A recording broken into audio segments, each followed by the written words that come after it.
ए very good evening dear friends. मैं BP Rana आपका अपने channel chemistry classes by Rana sir में बहुत बहुत स्वागत करता हूं और आशा करता हूं कि आप लोग सभी स्वस्थ होंगे।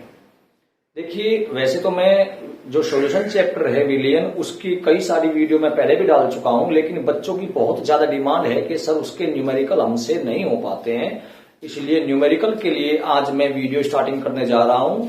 और क्योंकि आप जानते हैं कि सॉल्यूशन चैप्टर में 5 टॉपिक हैं। एक तो है विलियन की सांद्रता, उससे संबंधित numerical, concentration and relative numerical. दूसरा है आपका वाष्प दाब का आपेक्षिक अवनमन, राउल्ट का नियम, Raoult's law and relative lowering of vapour pressure. एक आपका ऑस्मोटिक प्रेशर है, एक एलिवेशन इन बॉइलिंग पॉइंट है, एक डिप्रेशन इन फ्रीजिंग पॉइंट है, यानी क्वथनांक का उन्नयन और हिमांक का अवनमन। तो इन 5 टॉपिक के न्यूमेरिकल अब आप जानते हैं कि एक वीडियो में तो आने वाले नहीं है, कम से कम तो 5-6 वीडियो लगेंगी। इसके अलावा क्योंकि जब न्यूमेरिकल बताएंगे तो बच्चों को जो डेफिनेशंस होती हैं उनमें काफी ज्यादा समस्याओं का सामना करना पड़ता है, तो इसलिए उन न्यूमेरिकल्स के लिए भी हम वीडियो बनाएंगे और साथ न्यूमेरिकल्स के साथ साथ में थ्योरी को भी एक्सप्लेन करेंगे। तो पहले हम किसी भी टॉपिक का फॉर्मूला डेरिवेट करेंगे और उसके बाद में उनका न्यूमेरिकल स्टार्ट करेंगे। तो चलें और बने रहिए मेरे साथ chemistry classes by Rana sir. धन्यवाद। वेरी गुड इवनिंग दोस्तों। चलिए आज बात कर लेते हैं नॉर्मलता और उसके न्यूमेरिकल्स की। इंग्लिश में कहते हैं नॉर्मलिटी। पिछली वीडियो में मैंने आपको भार प्रतिशतता, आयतन प्रतिशतता में सांद्रता और ग्राम प्रति लीटर में सांद्रताएं आपको बता दी थी। चलिए, ग्राम पर लीटर में जो सांद्रता होती है उसका ध्यान रखें। 1 लीटर विलियन में विलेय की ग्राम में मात्रा ही ग्राम प्रति लीटर में सांद्रता या स्ट्रेंथ कहलाती है। चलिए बात कर लेते हैं नॉर्मलता की। बिल्कुल वही डेफिनेशन है, बिल्कुल थोड़ा सा अंतर है। 1 लीटर या 1000 मिलीलीटर विलियन में उपस्थित, शॉर्ट में लिख देता हूं, विलियन में उपस्थित किसी विलेय पदार्थ के ग्राम तुल्यांकों की संख्या, तुल्यांकों की संख्या ही नॉर्मलता कहलाती है। इसे n से प्रदर्शित करते हैं और इसका मात्रक ग्राम तुल्यांक प्रति लीटर होता है। ग्राम तुल्यांक प्रति लीटर। फिर समझ लेंगे नॉर्मलता को। 1 लीटर या 1000 मिलीलीटर विलियन में उपस्थित किसी विलेय पदार्थ के ग्राम तुल्यांकों की संख्या ही नॉर्मलता कहलाती है। इसे n से प्रदर्शित करते हैं और इसका मात्रक ग्राम तुल्यांक प्रति लीटर होता है। तो आगे बढ़ते हैं। तो नॉर्मलता, बेटा नॉर्मलता अच्छा टॉपिक है। 1 लीटर में ग्राम में मात्रा तो कहलाती है सांद्रता, 1 लीटर में ग्राम तुल्यांकों की संख्या कहलाती है नॉर्मलता, और 1 लीटर में मोलों की संख्या कहलाती है मोलरता। तो नॉर्मलता बराबर विलेय के ग्राम तुल्यांकों की संख्या बटे विलियन का लीटर में आयतन, या विलियन का आयतन लीटर में। तो नॉर्मलता क्या है? 1 लीटर में विलेय के ग्राम तुल्यांकों की संख्या ही नॉर्मलता कहलाती है। 1 लीटर विलियन में विलेय के ग्राम तुल्यांकों की संख्या ही नॉर्मलता कहलाती है। और विलेय के मोलों की संख्या, मोलरता, उस टाइम पे यहां ग्राम तुल्यांक की बजाय क्या हो जाएगा? मोलों की संख्या। ठीक है जी। चलिए, अब जो ग्राम तुल्यांकों की संख्या होती है, ग्राम तुल्यांकों की संख्या, नंबर्स ऑफ ग्राम इक्विवेलेंट, ग्राम तुल्यांकों की संख्या, ये होती है बेटा ग्राम में मात्रा, अमाउंट इन ग्राम, ग्राम में मात्रा अपॉन तुल्यांकी भार, इक्विवेलेंट वेट या इक्विवेलेंट मास, तुल्यांकी भार। यहां जो तुल्यांकी भार शब्द है इसका आप विशेष ध्यान रखना कि तुल्यांकी भार की मैंने 4 वीडियो पहले बनाई है। अगर तुल्यांकी भार आपसे नहीं आता तो नॉर्मलता के न्यूमेरिकल आप नहीं कर पाएंगे, बिल्कुल नहीं कर पाएंगे। तो इसलिए तुल्यांकी भार की वीडियो वे आप जरूर देख लें। तुल्यांकी भार को इंग्लिश में कहते हैं इक्विवेलेंट वेट या इक्विवेलेंट मास। तो ग्राम तुल्यांकों की संख्या होगी ग्राम में मात्रा बटे तुल्यांकी भार। तो बेटा यहाँ ग्राम तुल्यांकों की जो संख्या है इसकी जगह पे रख देंगे इसको, देन नॉर्मलता बराबर हो जाएगी, क्योंकि ये विलेय के हैं तो बस विलेय की ग्राम में मात्रा बटे विलेय का तुल्यांकी भार, विलेय का तुल्यांकी भार और गुणा विलियन का आयतन लीटर में। आप समझ जाइएगा, विलियन लीटर में लिख देता हूं, चलिए आयतन भी, विलियन का आयतन लीटर में। ठीक है जी, ये समीकरण 1 कह दीजिए, इसको समीकरण नंबर 2 कह दीजिए। तो ग्राम तुल्यांकों की संख्या होती है ग्राम में मात्रा बटे तुल्यांकी भार, amount in gram upon equivalent weight. तो इसकी जगह पे हमने रख दिया ग्राम में मात्रा बटे तुल्यांकी भार। तो अगर हम आगे बढ़े तो जो आयतन लीटर में है उसको लीटर में कन्वर्ट करें तो ऊपर 1000 की मल्टीप्लाई हो जाएगी, देन नॉर्मलता इक्वल्स टू विलेय की ग्राम में मात्रा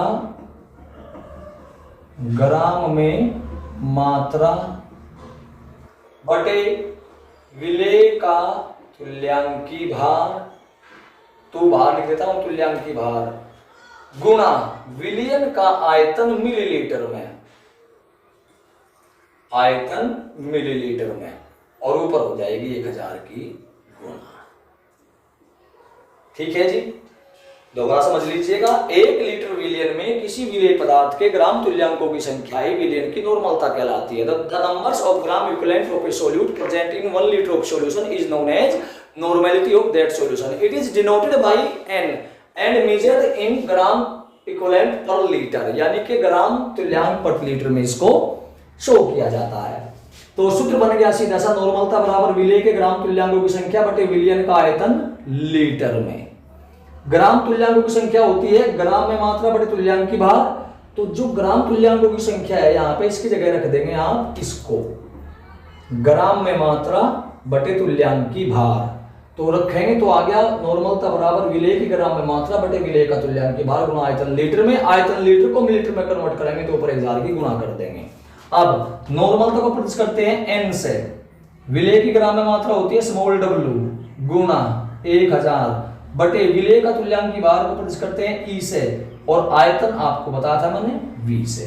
तो n बराबर w into 1000 upon e into v, या कह सकते हैं याद रखने का जो परफेक्ट तरीका है वो होता है w equals to NeV upon 1000, w बराबर NeV बटे 1000। दोबारा से रिपीट कर देता हूं मैं एक बार, 100 मिलीलीटर विलियन में विलेय की ग्राम में मात्रा कहलाती है प्रतिशतता में सांद्रता, और 100 की बजाय 1000 ml यानी 1 लीटर कर लें तो 1 लीटर में ग्राम में मात्रा कहलाती है सांद्रता या स्ट्रेंथ, और 1 लीटर में ही विलेय के ग्राम तुल्यांकों की संख्या कहलाती है नॉर्मलता। 1 लीटर या 1000 मिलीलीटर विलियन में उपस्थित विलेय पदार्थ के ग्राम तुल्यांकों की संख्या, ग्राम तुल्यांकों की संख्या ही नॉर्मलता कहलाती है। इसे n से प्रतिशत करते हैं और इसका मात्रा ग्राम तुल्यांक प्रति लीटर होता है। तो सीधी सी बात है, नॉर्मलता बराबर होगी ग्राम तुल्यांकों की संख्या बटे आयतन लीटर में। ग्राम तुल्यांकों की संख्या होती है ग्राम में मात्रा बटे तुल्यांकी भार, तो इसकी जगह रख देंगे इसको।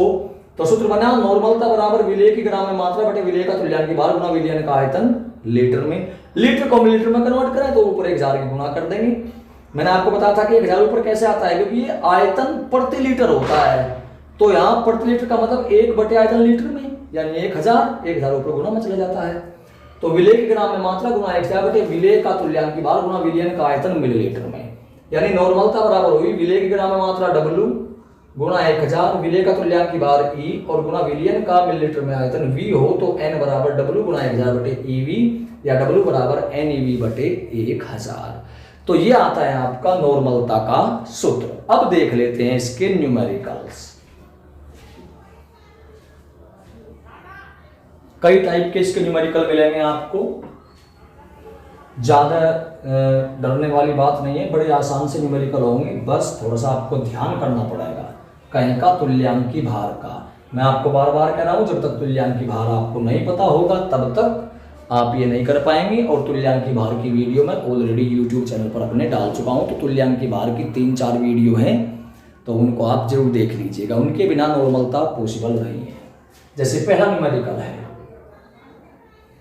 18.25 ग्राम HCl 500 मिलीलीटर विलियन में उपस्थित है। विलियन की नॉर्मलता ज्ञात कीजिए। इसको आप पूरा भी लिख सकते हैं। न्यूमेरिकल इस प्रकार भी आ सकता है कि 500 मिलीलीटर विलियन में 18.25 ग्राम HCl घुला है, नॉर्मलता ज्ञात कीजिए। 18.25 gram of HCl soluble in 500 ml of solution, find the normality of the solution। ये भी न्यूमेरिकल आपको मिल सकता है कि 500 मिलीलीटर विलियन में 18.25 ग्राम HCl घुला हुआ है, तो इसमें हम कह देंगे कि 500 millilitre solution contains 18.25 gram of hydrochloric acid, then find the normality of this solution.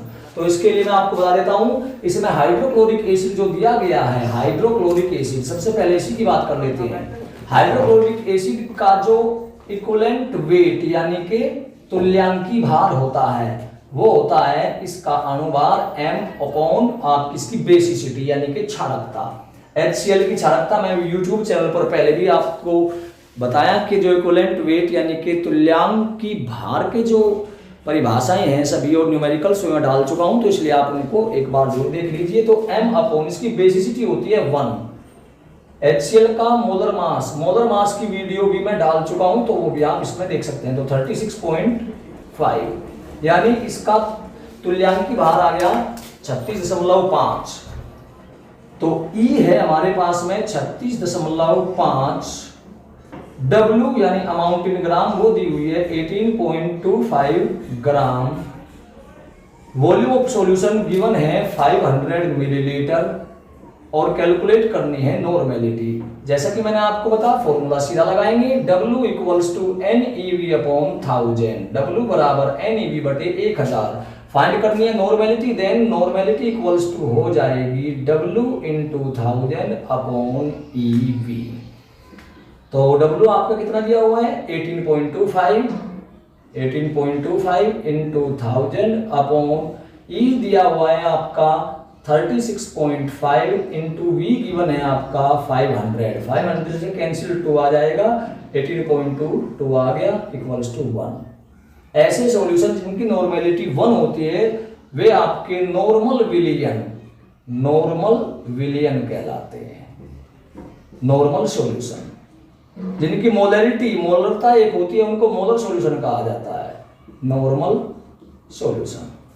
चलिए, तो आज केवल एक ही न्यूमेरिकल, क्योंकि कुछ टाइम की बाउंडेशन है, कुछ क्योंकि त्योहारों का टाइम आ रहा है, तो मेरे पास में भी थोड़ा टाइम की शॉर्टेज है, लेकिन एक बार मैं इसको रिपीट कर देता हूं। आपको क्या बताया मैंने, मैंने आपको प्रतिशतता में सांद्रता, उसमें क्या बताया गया कि 100 मिलीलीटर विलियन में विलेय की ग्राम में मात्रा, कई में 100 मिलीलीटर विलियन में विलेय की ग्राम में मात्रा होती है प्रतिशतता में सांद्रता। अब 100 की बजाय आप 1000 अगर कर दो, यहाँ पे उसी को सांद्रता कह देते हैं कि 1000 मिलीलीटर विलियन में उपस्थित किसी विलेय पदार्थ की ग्राम में मात्रा ही उसकी सांद्रता कहलाती है। Amount of solute in gram present in 1000 millilitre of solution is known as strength. सांद्रता को कहते हैं स्ट्रेंथ, यानी कि SSO करते हैं।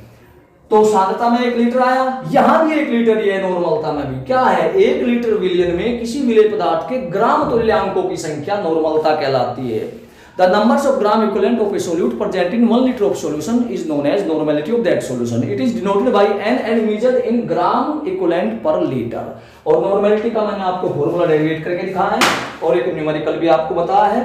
बाकी के न्यूमेरिकल कल लेंगे। आशा करता हूं कि आपको ये वीडियो पसंद आया होगा। अगर वीडियो पसंद आया हो तो वीडियो को लाइक और शेयर करना न भूलें और मेरे channel chemistry classes by Rana sir को सब्सक्राइब जरूर करें। धन्यवाद। जय हिंद, जय भारत।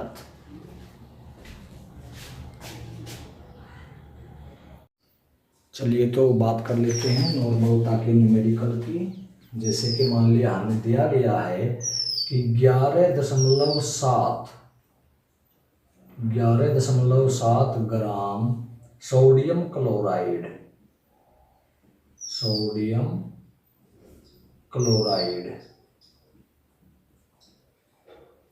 को 250 मिलीलीटर जल में घोला गया है, जल में घोला गया है। शॉर्ट में लिख देता हूं, घोला गया है। विलयन की नॉर्मलता ज्ञात करनी है। 11.7 ग्राम सोडियम क्लोराइड को 250 ml जल में घोला गया है, विलयन की नॉर्मलता ज्ञात कीजिए। थोड़ा सा कैमरा सेट कर लेता हूँ, थोड़ा सा तो क्लियरिटी आ जाएगी अच्छी।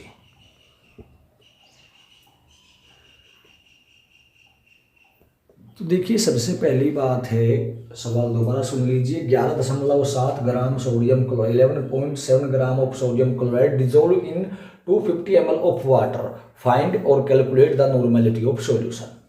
तो इसमें आप जब हल करते हैं इसको, देखिए हल करने का तरीका देखिए, बड़ा आसान है, आप घबराइए मत, बिल्कुल आसान है। सबसे पहले उस चीज का सूत्र लिखो जिसको घोला गया, यानी विलेय का सूत्र। सोडियम क्लोराइड का सूत्र होता है जी NaCl, ये आपको पता रहना चाहिए जी, जिसके बारे में बात की गई है। NaCl की बात है, सोडियम क्लोराइड। कितनी मात्रा ली इसकी? 11.7 ग्राम, यानी 11.7 ग्राम नमक को 250 ml पानी में घोला गया, बस यही तो है। तो जो सोल्यूट होता है, विलेय होता है, उसकी ग्राम में मात्रा को शो करते हैं W से। तो W दे दी हमें 11.7, 11.7 ग्राम। मार्कर दूसरा चेंज करना पड़ेगा। अच्छा, 250 ml जल में घोला गया है। देखिए यहाँ पर जब जल में घोलेंगे तो वो विलयन बन जाएगा। तो ये 250 ml केवल जल का आयतन नहीं मानेंगे हम, बल्कि विलयन का आयतन भी इसको मानेंगे। और विलयन के आयतन को प्रदर्शित करते हैं V से, तो V बराबर हो गया 250 मिलीलीटर। विलयन की नॉर्मलता ज्ञात करनी है, यानी N हमें ज्ञात करना है। दिख रहा है? ठीक है, N हमें ज्ञात करनी है। तो हम फॉर्मूला लगाएंगे, W बराबर NeV बटे 1000, NeV बटे 1000। तो N बराबर आ जाएगी W गुणा 1000 बटे EV। अब ये देखते हैं कि हमारे पास में क्या है और क्या हमें ज्ञात करना है। W हमें दिया गया है, V हमें दिया गया है, E हमें पहले ज्ञात करना है। E क्या होता है? तुल्यांकी भार। NaCl देखिए इस प्रकार टूटता है, Na positive plus Cl negative. तो Na पर एक पॉजिटिव है, Cl पर एक नेगेटिव है, इसलिए ये जो लवण है ये एक संयोजी लवण माना जाएगा, यानी इसकी संयोजकता होगी एक संयोजी लवण है, एक संयोजी लवण। मोनोवेलेंट साल्ट, एक संयोजी, यानी संयोजकता होगी इसकी एक। और तुल्यांकी भार, लवणों का तुल्यांकी भार, जैसे NaCl का तुल्यांकी भार बराबर होगा अणुभार बटे संयोजकता। अणुभार होता है इसका 58.5 और संयोजकता कितनी आएगी इसकी? 1, तो बराबर 58.5। देखिए मैंने आपको पहले बताया कि मैं तुल्यांकी भार की कई वीडियो बना करके ऑलरेडी अपलोड कर चुका हूं, तो उसमें आप ध्यान रखेंगे तुल्यांकी भार की वीडियो आप जरूर देख लें नॉर्मलता से पहले, क्योंकि वो बहुत ही महत्वपूर्ण है। अगर आपसे तुल्यांकी भार नहीं आएगा तो आप न्यूमेरिकल सोल्व नहीं कर पाएंगे। तो तुल्यांकी भार ये आ गया। अब हमारे पास में E भी है, V भी है, W भी है, N लगा दो बस। N बराबर W कितना? 11.7 गुणा 1000 बटे तुल्यांकी भार 58.5 और गुणा आयतन 250। 250 चौका 1000 और 11.7 पंजे आपका 58.5, तो ये आ गया 4/5 और 4/5 का मतलब है 0.8। तो नॉर्मलता आ गई 0.8। ज्यादा भारी न्यूमेरिकल नहीं है, ज्यादा भारी न्यूमेरिकल नहीं है, बस थोड़ा सा ध्यान करना है। चलिए एक दूसरा न्यूमेरिकल ले लेते हैं, यहीं पे लिख देता हूं। 25 ग्राम, बल्कि 50 ले लो, 50 ग्राम कैल्शियम कार्बोनेट 500 ml विलयन में उपस्थित है, विलयन में उपस्थित है। विलयन की नॉर्मलता ज्ञात करनी है। सवाल ऐसे भी आ सकता है कि 500 मिलीलीटर विलयन में 50 ग्राम कैल्शियम कार्बोनेट उपस्थित है।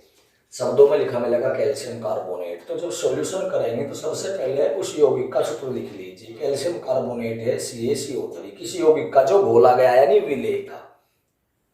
कितनी मात्रा? 50 ग्राम। तो W बराबर आ गई आपकी 50 ग्राम। कितने आयतन में? V बराबर दे दिया आपको 500 मिलीलीटर। बड़े आसान न्यूमेरिकल हैं। नॉर्मलता हमें इसकी फाइंड करनी है, यानी कि नॉर्मलता हमें इसकी ज्ञात करनी है। अभी नॉर्मलता में जैसे मैंने बताया कि आपको तुल्यांकी भार पता होना चाहिए, तो कैल्शियम कार्बोनेट को तोड़ के देखो बेटा। कैल्शियम कार्बोनेट इस प्रकार टूटेगा Ca2 positive plus CO3 2 negative, यानी इस लवण की संयोजकता 2 पॉजिटिव 2 नेगेटिव, तो लवण की संयोजकता है इसकी 2। द्विसंयोजी लवण इसको हम कह देंगे। द्विसंयोजी लवण, बाइवेलेंट या डाइवेलेंट साल्ट, द्विसंयोजी लवण। देखिए आगे न्यूमेरिकल देखते हैं हम। वो न्यूमेरिकल बीच में कैमरा ऑफ हो गया था, उसे वहां से आगे आप कर सकते हैं। जैसे सवाल दिया है N/2 HCl का 250 ml विलयन बनाने के लिए HCl की कितनी मात्रा घोलनी पड़ेगी। असल में मैं कैमरा भूल गया था कि कैमरा ऑफ हो चुका है। तो इसमें HCl अम्ल है, तो हमें ये लिखना पड़ेगा कि किसके बारे में बात कर रहे हैं। HCl अम्ल है और अम्ल का तुल्यांकी भार होता है अणु भार बटे क्षारकता। क्षारकता क्या होती है? अम्ल के एक अणु में जितने H हैं वही क्षारकता होती है। तो HCl में कितने H हैं? 1 है, तो क्षारकता इसकी 1। जिनकी क्षारकता 1 होती है उन्हें एकल क्षारीय अम्ल या मोनोबेसिक एसिड कहा जाता है। तो इसका तुल्यांकी भार बेटा होगा अणु भार बटे क्षारकता। अणु भार 36.5 है, क्षारकता 1 है, क्योंकि 1 H है, तो तुल्यांकी भार ये आ गया। नॉर्मलता N/2 का मतलब होता है 1/2। N/2 का मतलब 1/2 को लिख सकते हैं 0.5, और आयतन दिया है 250। W बराबर फाइंड कर लिया जाएगा। सवाल दूसरा हम ले लेते हैं। पूछा है N/2 यानी कि 0.5N H2SO4 का 500 ml विलयन बनाने के लिए सल्फ्यूरिक अम्ल यानी H2SO4 के कितने ग्राम घोलने पड़ेंगे या कितने ग्राम की आवश्यकता होगी। चल रहा है कैमरा? हाँ जी चल रहा है। तो देखिए किसकी बात है? सल्फ्यूरिक अम्ल की। और मेरे बच्चों सल्फ्यूरिक अम्ल जब अम्ल है तो इसकी क्षारकता क्या होगी जी? इसकी क्षारकता होगी, इसके एक अणु में कितने हाइड्रोजन है? कितने हैं? 2 हैं।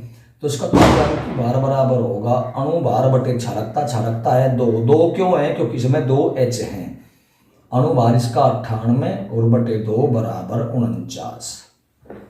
तुल्यांकी भार आ गया। नॉर्मलता दी हुई है बेटा 1/2, या सवाल में 0.5 भी लिख सकता है, तो 0.5 का 500 ml। V बराबर बता दिया आपको 500 मिलीलीटर, और पूछिए कितनी मात्रा घोलनी पड़ेगी। सूत्र लगाएंगे W बराबर NeV बटे 1000 का।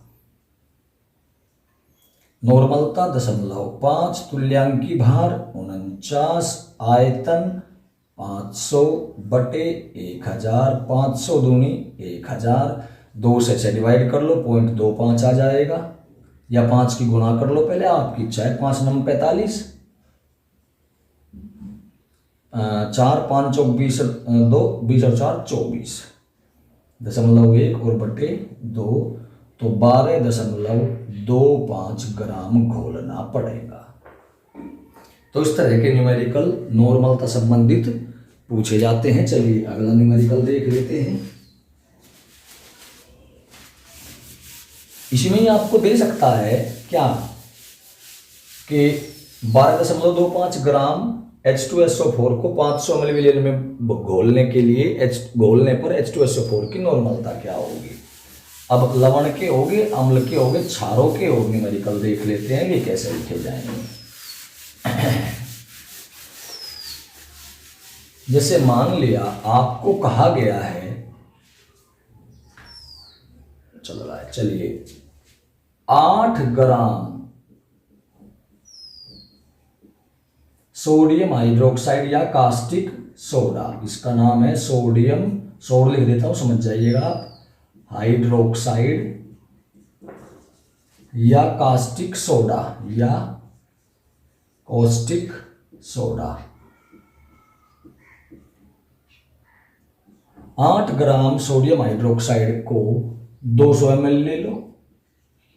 200 ml जल में घोलने पर या विलयन बनाने के लिए जल में घोलने पर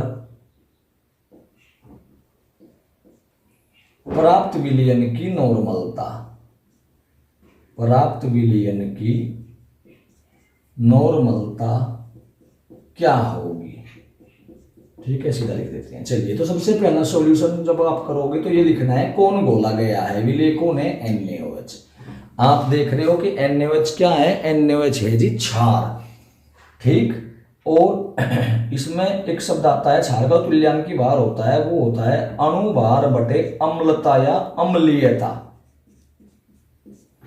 ठीक, तो अम्लता क्या होती है? जैसे अम्ल की क्षारकता होती है कि अम्ल में उपस्थित H की संख्या तो होती है क्षारकता, और क्षार में उपस्थित OH की संख्या होती है अम्लता। कितने OH हैं? केवल एक OH है, तो उसकी अम्लता होगी एक। जिनकी अम्लता एक होती है उन्हें मोनो एसिडिक बेस कहते हैं, मोनो एसिडिक बेस। चलिए, तो अणुभार इसका 40, अम्लता इसकी आपकी 1 होगी, तो बराबर तुल्यांकी भार 40 आ गया। दिया क्या गया है?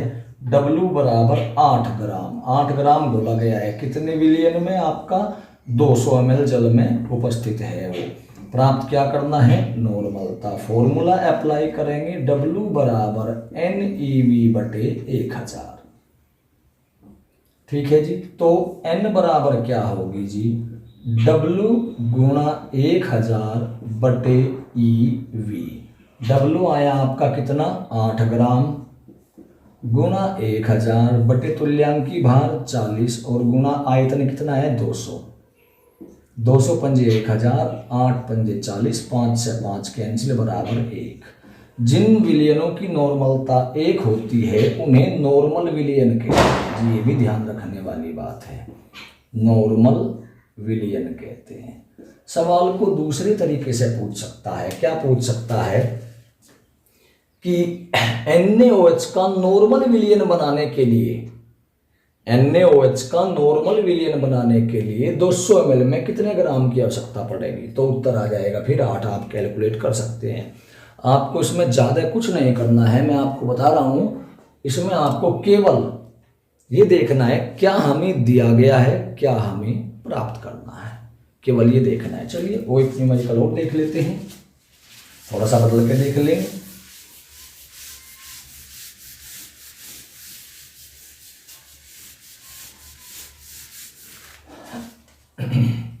N बटे 20। अब की बार कैल्शियम हाइड्रोक्साइड ले लो, भुजा चूना का 400 ml ले लो आयतन।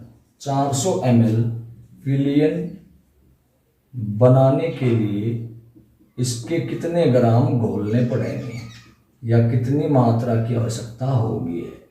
इस प्रकार कुछ कैसे मतलब सवाल आ जाएगा। तो सबसे पहला हम देखेंगे कि किसके बारे में बात कर रहे हैं? कैल्शियम हाइड्रोक्साइड के। अम्ल है, क्षार है, लवण है, क्षार है, COH। तो इस OH है ना इसमें। अम्ल क्षार क्या होते हैं? अम्लों क्षारों की तुल्यांकी भार कैसे निकाले जाते हैं मैं आपको बता चुका हूं कि अगर आप उन्हें देख लेंगे तो आपकी टेंशन बिल्कुल खत्म हो जाएगी। बड़े ही सिंपल वर्ड्स में उनको बताया गया है। तो ये क्षार है, इसमें OH कितने हैं? 2। तो इसकी जो अम्लता होगी, अम्लता या अम्लीयता, एसिडिटी, वो होगी आपकी 2। तो इसका तुल्यांकी भार बराबर होगा अणुभार बटे अम्लता। अणुभार कितना इसका? मैं ये देख लूं चल रहा क्या। ठीक है 40 और 16 1 7 2 34, 74 हो गया। 74 बटे अम्लता कितनी? 2 बराबर आ गया जी 37। इसका 40 होता है, 16 और 1 17 2 34, 40 और 34 74। दिया क्या है? N बराबर दे दिया मैं 1/20 या कहिए 0.05। विलयन का आयतन दिया हुआ है जी 400 और पूछी है मात्रा। मात्रा यानी डब्लू, NeV बटे 1000 का फॉर्मूला आप अप्लाई करेंगे। नॉर्मलता कितनी दी हुई है 0.05। तुल्यांकी भार कितना आया है इसका 37। आयतन कितना दिया हुआ है इसका 400 और बटे 1000। तो 2 जीरो से 2 जीरो कैंसिल, 4 से डिवाइड करेंगे 2.5 आ जाएगा। जीरो लगा के दशमलव दोनों कैंसिल कर दीजिए। 5 पंजे 25 यानी 50 आ जाएगा। 50 की जीरो हटाएंगे तो 3.7 बटे 5 आ जाएगा। 5 सत्ते 35, आपके बचे 2, 5 चौक 20। 7.4 ग्राम हमें वो घोलना पड़ेगा। तो कुल मिलाकर के इस तरह के न्यूमेरिकल आपसे पूछे जाते हैं। मैंने इसमें लवणों के न्यूमेरिकल भी आपको बताए हैं, आपके अम्लों के भी बताए हैं, क्षारों के बताए हैं। तो इस तरह से आप ये न्यूमेरिकल कर सकते हैं। जिनकी अम्लता 2 होती है उन्हें द्विअम्लीय क्षार, द्विअम्लीय डाइबेसिक एसिड, द्विअम्लीय क्षार कहते हैं जी। तो इनमें आपको ज्यादा कुछ नहीं करना। 4 चीजें हैं, W है, N है, E है, V है। E का तो आपको अपने पास से ध्यान रखना पड़ेगा कि E क्या है, अणुभार बटे क्या आएगा भाई। अम्ल है तो क्षारकता आएगी, क्षार है तो अम्लता आएगी, लवण है तो संयोजकता आएगी। तो इसको आप ध्यान कर लेंगे। रही बात अणुभार की, मैंने अणुभार की वीडियो भी आपकी डाली हुई है कि अणुभार किसी भी यौगिक का कैसे ज्ञात करते हैं, तो आप उन्हें देख लीजिएगा। तो उससे आपका बहुत ही आसान हो जाएगा। तो तुल्यांकी भार इसमें आपको अपने आप लिखना पड़ता है मोस्टली। कभी कभार सवाल में परमाणु भार दे दिया करता है, लेकिन तुल्यांकी भार फिर भी आपको अपने आप ही निकालना पड़ता है। तो अब तुल्यांकी भार अपने आप निकाल लेंगे। W, N और V में से 2 चीजें दी गई होंगी, एक चीज आपसे पूछी जाएगी। तो इस तरह के न्यूमेरिकल विलियन संबंधित आ जाते हैं। आशा करता हूं कि आपको वीडियो पसंद आया होगा। अगर वीडियो पसंद आया हो तो वीडियो को लाइक और शेयर करना मत भूलिए, और मेरे channel chemistry classes by Rana sir को सब्सक्राइब जरूर कर लीजिएगा। धन्यवाद। जय हिंद, जय भारत।